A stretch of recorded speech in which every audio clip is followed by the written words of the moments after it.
รนะให้ยืมขอบคุณหลายๆเด้อค่ะถ้าผู้ให้ยืมเด้อค่ะเด้อให้ชุบเจ้าลำรวยๆผู้ใดให้ขอยืมต่างหากเหมือนเมื่อสินับไปเบิ่ง1 2 3 4 5 6 7 8 9 10เงินยืมค่ะ10,000เนาะพี่น้อง1 2 3 4 5 6 7 8 9 1020,000ค่ะ1 2 3 4 5 6 7 8 9 1030,000ค่ะ1 2 3 4 5 6 7 8 9 1040,000ค่ะ1 2 3 4 5 6 7 8 9 10ปากหมาได้3 บาทโอเค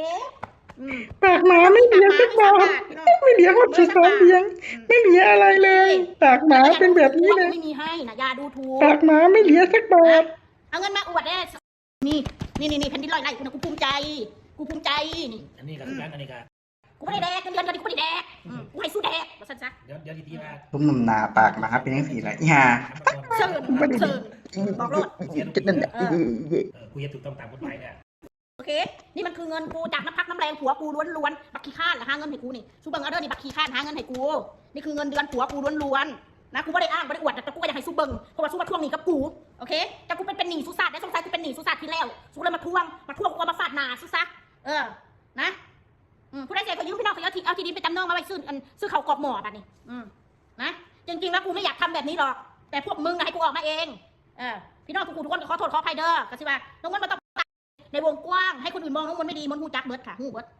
มันหูเบิร์ดไพ่ซีมองข่อยได้ก็แล้วแต่เพราะว่าคนที่ถูกกระทำเนี่ยคือข่อยเนาะมันได้สิบ้าอีกอะไรก็โดนกระทำอะไรคือโดนกระทำเอากูกับบุ้งคือกันก็คือจังสี่แหละโดนกระทำนี่โดนกระทำลูกทั้งลูกจะทำถึงทั้งหมดกับลูกกับไปโดนกูน่ะมันนักเลงพอกูนักเลงพอไปปัญญาเหมือนกูไหมจะถามมึงมีปัญญาเหมือนกูไหมปัญญาเหมือนกูไหมกูไม่มีปัญญาปากหมาเสียเงินเหมือนมึงหรอกย่ากูไม่โง่เสียใจด้วยจ้ะเอาเพชรเป็นหนี้เขานี่พี่น้องบ่พ่อได้ดิพี่น้องค่ะบ่พ่อพี่น้องอันนี้แค่50,000ได้พี่น้องเป็นหนี้ยังบักลวงบักลายพี่น้อง50,000 บาทนี่พี่น้องตายละข่อยนี่ข่อยสิได้กินยังบัดนี้ข่อยสิเหลือเงินเท่าไรบัดนี้ถ้าเอาเงินไปใส่หนี้ให้ผัวนี่บัดนี้ไปกินไปแล้วครับเงินนี่ก็เงินไปกู้มายืมมาอีกเด้บัดนี้เฮ็ดอะไรกู้ตรงนั้นกู้ตรงนี้กู้ตรงนี้กู้ตรงนั้นเอาตัวรอดไปก่อนมันเนี่ย50,000เด้อพี่น้องนี่จะไปใส่หนี้มื้อนี้วันที่32บ่แม่น31เนี่ยบ่พ่อพี่น้องเนี่ยพี่น้อง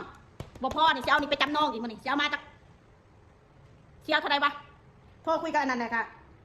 ว่าสิเอาตั้ง500,000พี่น้องสิเอานี่ไปจำนองเด้อพี่น้องเด้อนี่อันนี้บ่พ่อเด้อพี่น้องเอานี่ไปจำนองเอาเงินอีกมื้อนี้ไปใส่หนี้ให้ผัวพี่น้องค่ะเอาเก็บไปเข้ารถ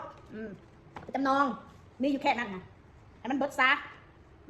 เจ้าหนี้ก็จะเป็นนาเลือดเนาะเจ้าหนี้นาเลือดค่ะ